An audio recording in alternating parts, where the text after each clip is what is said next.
शब्द हैं जिनको अब अनपार्लियामेंट्री माना जाएगा। ये शब्द संसदीय नहीं कहलाएंगे। अंट शंट उक्के, एक एक करके हम शब्द आपको दिखा रहे हैं। औकात, उचक्के, माफ कीजिएगा, उचक्के, औकात, काला दिन, काला सत्र, कुकर्म, खालिस्तानी, गिद्ध दृष्टि, ये सारे शब्द जो आप इधर देख रहे हैं उन सब का नोट बना लीजिए। अगर आपने इनको कहा तो समझ लीजिए देश की संसद ने इन्हें असंसदीय करार दिया है, यानी इससे बचना चाहिए। खून से खेती, घड़ियाली आंसू, घास छीलना, गिग्गी बांधना, बहुत सारे ऐसे मुहावरे भी हैं। तो शब्द भी हम आपको इधर दिखा रहे हैं और मुहावरे भी आपको दिखा रहे हैं। जैसे जैसे मेहमान हमारे साथ जुड़ते जाते हैं मुझे बताते जाइए। सुधांशु त्रिवेदी जी से पहला सवाल हमारे साथ करना है। सुधांशु त्रिवेदी जी, कुछ बताइए सर। अब असत्य जैसा शब्द अगर असंसदीय हो जाएगा तो फिर भाषा बोली कैसे जाएगी सर? देश की संसद में अगर ये तय करना हो, बताना हो कि आप जो बोल रहे हैं वो असत्य है, असत्य असंसदीय भाषा में कैसे लिस्ट में आ सकता है सर? भ्रष्ट, आपने बिल्कुल सही कहा। अपमान शब्द कैसे आ सकता है संसदीय भाषा में? अहंकार, ये पंजाब की विधानसभा ने बाहर कर दिया है। हाँ, बता तो रहा हूं, अभी सुनिए तो। घड़ियाली आंसू भी बाहर कर दिया गया, छत्तीसगढ़ विधानसभा ने बाहर किया है। अब इसका तकनीकी और राजनीतिक दोनों उत्तर देते हैं। देखिए, यहां पर लोकसभा अध्यक्ष महोदय ने स्पष्ट किया है, न किसी प्रकार का बैन है, न किसी प्रकार की रोक है। केवल पिछले एक वर्ष में लोकसभा, राज्यसभा और भिन्न भिन्न राज्य विधानसभाओं ने जिन जो शब्दों को एक्सपंज किया है उनकी एक सूची दी गई है। ये 1954 से प्रक्रिया चल रही थी। 2010 के बाद से प्रतिवर्ष जारी की जाती है सूची। तो आज भी एक सूची जारी की गई है और इसमें जानते हैं क्या वर्ड है? जैसे हम लोग भी बोलते हैं, जिस दिन हम पार्लियामेंट में बोलते हैं, सारे हमारे साथी सांसदों को पता है, नेक्स्ट डे हमारी रिटर्न स्पीच आती है हमारे पास और ये कहा जाता है कि इसमें आपको कोई आपत्ति या चेंज करना हो तो कर दीजिए। तो ये शब्द हटाए गए थे। उस समय पूछना चाहता हूं कितने सांसदों ने यह कहा था या कितने विधायकों ने कि यह अमुक शब्द मेरी स्पीच में था, इसमें से क्यों हटाया गया, या ये मैंने बोला था या मैंने नहीं बोला था। हाँ। अब अगर आपने किसी भी समय वो विषय, वो शब्द नहीं बोला और वो एक्सपंज हुआ और ये कलेक्टिव है, यानी सारी राज्य विधानसभाओं से लिया गया है, तो ये सर्वदलीय व्यवस्था है और ये केवल एक रेफरेंस दिया गया। ऐसा नहीं कि कोई व्यक्ति बोल नहीं सकता, एक संदर्भ है कि आपकी जानकारी में रहे कि ये शब्द उसमें ऐड हुए थे। और वो 1100 पेज की बुकलेट है जो लोकसभा स्पीकर ने बताया। और चाहे मैं हूं या कोई भी हो, हम सबको 1100 शब्द नहीं ध्यान होंगे, तो केवल एक संदर्भ के लिए रहता है और इसका कोई भी निर्णय संदर्भ में ही किया जा सकता है, संदर्भ के बाहर नहीं। इसका औचित्य भी तो बताना पड़ेगा ना। छत्तीसगढ़ विधानसभा ने कर दिया इसलिए आपने कर दिया, पंजाब विधानसभा ने किया इसलिए आपने कर दिया। एक औचित्य भी तो समझाना होगा ना सर। अगर कोई लिस्ट बनाई गई है इस तरह से तो उसके विवेक पर प्रश्न तो खड़ा किया जा सकता है। छोटा सा जवाब में आने मेहमानों के पास। हम वही तो बात कह रहे हैं आपसे। अरे कुछ किया हो तो औचित्य बताएं। सुनिए, कि किया हो तो औचित्य बताएं। ये तो सिर्फ कलेक्शन ऑफ डाटा है कि साहब ये किया गया है, ये पिछली बार के में ऐड हुआ है, किया तो कुछ गया नहीं है, कलेक्शन ऑफ डाटा है। इस विवाद में विपक्ष की तरफ से राष्ट्रपति उम्मीदवार पूर्व बीजेपी नेता और केंद्रीय मंत्री यशवंत सिन्हा ने कहा है कि अब संसद में सिर्फ सरकार का स्तुति गान ही चलेगा। वहीं टीएमसी सांसद महुआ मोइत्रा ने ट्वीट किया,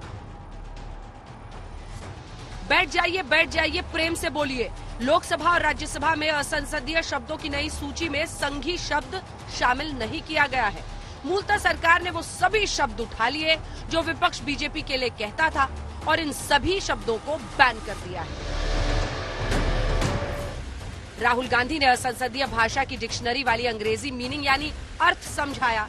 सरकार को घेरते हुए फोटो वाले इस ट्वीट में उदाहरण देते हुए देश के प्रधानमंत्री पर हमला बोला।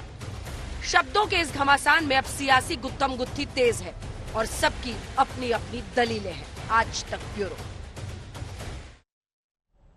कई पार्टियों के नेता, कई सांसद हमारे साथ जुड़ेंगे। डॉक्टर सुधांशु त्रिवेदी राज्यसभा सांसद और प्रवक्ता बीजेपी के जुड़ेंगे। हमारे साथ संजय निरुपम जी, पूर्व सांसद लोकसभा के और प्रवक्ता कांग्रेस पार्टी के जुड़ रहे हैं। प्रियंका चतुर्वेदी जी हमारे साथ सांसद शिवसेना की जुड़ रही है राज्यसभा की। शांतनु सेन साहब, डॉक्टर शांतनु सेन जो कि सांसद है राज्यसभा के, टीएमसी से हमारे साथ जुड़ रहे हैं। और मलूक नागर साहब जो कि एमपी हैं लोकसभा के, बीएसपी की तरफ से हमारे साथ जुड़ रहे हैं। फॉर्मर एमपी और चीफ जनरल सेक्रेटरी जेडीयू के हमारे साथ केसी त्यागी जी इस बहस में जुड़ रहे हैं। लेकिन इससे पहले जी हम लोग बहस की शुरुआत करें, वो शब्द जरा आपको सुना देते हैं। कौन कौन से वो शब्द हैं जिनको अब अनपार्लियामेंट्री माना जाएगा।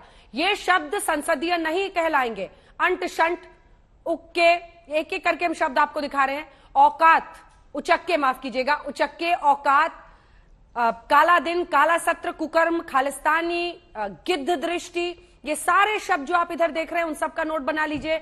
अगर आपने इनको कहा तो समझ लीजिए देश की संसद ने इन्हें असंसदीय करार दिया है, यानी इससे बचना चाहिए। खून से खेती, घड़ियाली आंसू, घास छीलना, गिग्गी बांधना, बहुत सारे ऐसे मुहावरे भी हैं।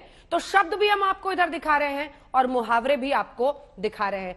जैसे जैसे मेहमान हमारे साथ जुड़ते जाते हैं मुझे बताते जाइए। सुधांशु त्रिवेदी जी से पहला सवाल हमारे साथ करना है। सुधांशु त्रिवेदी जी, कुछ बताइए सर।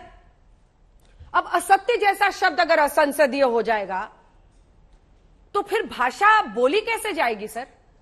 देश की संसद में अगर ये तय करना हो, बताना हो कि आप जो बोल रहे हैं वो असत्य है, असत्य असंसदीय भाषा में कैसे लिस्ट में आ सकता है सर? भ्रष्ट, आपने बिल्कुल सही कहा। अपमान शब्द कैसे आ सकता है संसदीय भाषा में? अहंकार, ये पंजाब की विधानसभा ने बाहर कर दिया है। हाँ, बता तो रहा हूं, अभी सुनिए तो। घड़ियाली आंसू भी बाहर कर दिया गया, छत्तीसगढ़ विधानसभा ने बाहर किया है। अब इसका तकनीकी और राजनीतिक दोनों उत्तर देते हैं। देखिए, यहां पर लोकसभा अध्यक्ष महोदय ने स्पष्ट किया है, न किसी प्रकार का बैन है न किसी प्रकार की रोक है।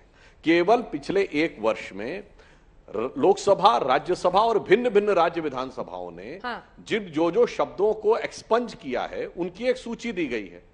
यह 1954 से प्रक्रिया चल रही थी, 2010 के बाद से प्रतिवर्ष जारी की जाती है सूची।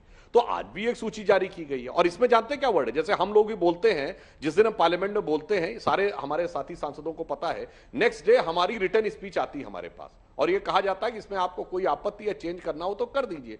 तो ये शब्द हटाए गए थे। उस समय पूछना चाहता हूं कितने सांसदों ने यह कहा था या कितने विधायकों ने कि यह अमुक शब्द मेरी स्पीच में था, इसमें से क्यों हटाया गया, या ये मैंने बोला था या मैंने नहीं बोला था। हाँ। अब अगर आपने किसी भी समय वो विषय, वो शब्द नहीं बोला और वो एक्सपंज हुआ और ये कलेक्टिव है, यानी सारी राज्य विधानसभाओं से लिया गया है, तो ये सर्वदलीय व्यवस्था है और ये केवल एक रेफरेंस दिया गया। ऐसा नहीं कि कोई व्यक्ति बोल नहीं सकता, एक संदर्भ है कि आपकी जानकारी में रहे कि ये शब्द उसमें ऐड हुए थे। और वो 1100 पेज की बुकलेट है जो लोकसभा स्पीकर ने बताया। और चाहे मैं हूं या कोई भी हो, हम सबको 1100 शब्द नहीं ध्यान होंगे, तो केवल एक संदर्भ के लिए रहता है और इसका कोई भी निर्णय संदर्भ में ही किया जा सकता है, संदर्भ के बाहर नहीं। इसका औचित्य भी तो बताना पड़ेगा ना। छत्तीसगढ़ विधानसभा ने कर दिया इसलिए आपने कर दिया, पंजाब विधानसभा ने किया इसलिए आपने कर दिया। एक औचित्य भी तो समझाना होगा ना सर। अगर कोई लिस्ट बनाई गई है इस तरह से तो उसके विवेक पर प्रश्न तो खड़ा किया जा सकता है। छोटा सा जवाब में आने मेहमानों के पास। हम वही तो बात कह रहे हैं आपसे। अरे कुछ किया हो तो औचित्य बताएं। सुनिए, कि किया हो तो औचित्य बताएं। ये तो सिर्फ कलेक्शन ऑफ डाटा है कि साहब ये किया गया है, ये पिछली बार के में ऐड हुआ है, किया तो कुछ गया नहीं है, कलेक्शन ऑफ डाटा है। संजय निरुपम जी कह रहे हैं सिर्फ कलेक्शन ऑफ डेटा है। अपनी बात पूरी रुक जाइए सर, मैं लौट रही हूं। अब एक बात पूरी कर। नहीं, अब रुक जाइए सर। कलेक्शन ऑफ डेटा है, फिर क्यों इतना हंगामा मचा रखा है आप लोगों ने? देखिए, लोकसभा अध्यक्ष जी का बयान हमने भी देखा और सुना है और वो कह रहे हैं कि इन शब्दों को अलग अलग समय में अलग अलग कॉन्टेक्स्ट में लोकसभा या विधानसभा में एक्सपंज किया गया, इनको बैन नहीं किया गया।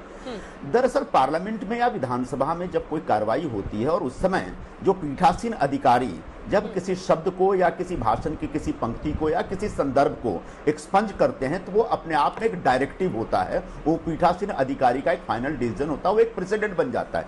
तो एक्सपंज हुआ वर्ड अपने आप में एक बैन वर्ड माना जाता है। मुझे लगता है कि ये बात लोकसभा अध्यक्ष जी को पता है और शायद थोड़ी सी किरकिरी हो गई इसलिए उसको छुपा रहे हैं। तो जिन शब्दों को असंसदीय शब्द की सूची में शामिल करके आज जाहिर की गई है लिस्ट, वो सारे शब्द बैन है। कृपया इसको आप स्वीकार कर लीजिए, कृपया त्रिवेदी जी को भी स्वीकार कर लेना चाहिए। कृपया करके लोकसभा सचिवालय के इस निर्देश को, इस सर्कुलर का अर्थ समझने की कोशिश करिए आप। अब कौन कौन से शब्द बैन हुए अपने आप में बड़ा हास्यास्पद है। शकुनी और जयचंद, इन शब्दों को अब किसने एक्सपंज किया और उसके परिणाम स्वरूप यह बैन हो गया, मैं इस विवाद में नहीं जाना चाहता हूं। लेकिन इन शब्दों का प्रयोग हमेशा एक अर्थ जाहिर करने के लिए हमारे देश में सैकड़ों साल से, हजारों साल से होता रहा। अब शकुनी इश्यू को उसको जो कॉन्स्पिरेटर टाइप का होता है, तो आप कहती है शकुनी शब्द का इस्तेमाल नहीं करेंगे, तो फिर मुझे लगता है कि फिर शकुनी बड़े आनंद में होंगे आज।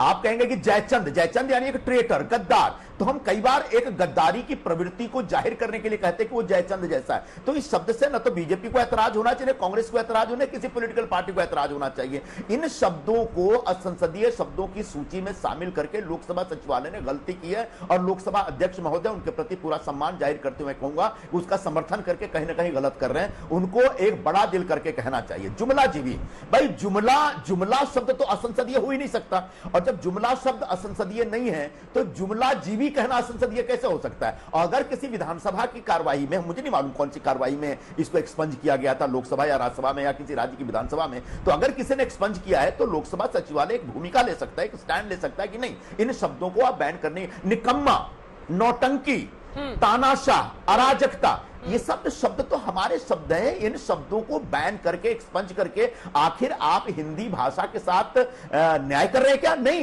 ये बहुत बड़ा अन्याय कर रहे हैं। ये शब्द पूरी जगत में जिएंगे, लेकिन लोकसभा और राज्यसभा की कार्यवाही में इन शब्दों को मार दिया जाएगा, इन शब्दों की आत्मा मर जाएगी। इन शब्दों का प्रयोग करने से लोगों को बैन किया जा रहा है, प्रतिबंधित किया जा रहा है। तो एक्सपंज करना मतलब बैन करना होता है, और जो शब्द एक्सपंज हो गए उनको अगर कोई सांसद, सदन का कोई भी सदस्य अगर इस्तेमाल करता है तो उसका प्रेसिडेंट दिखा करके उन शब्दों को स्वतः एक्सपंज करने का निर्णय सचिवालय ले सकता है। इसलिए लोकसभा की तरफ से जो एक स्पष्टीकरण आया है, कहीं ना कहीं दोषपूर्ण है वो।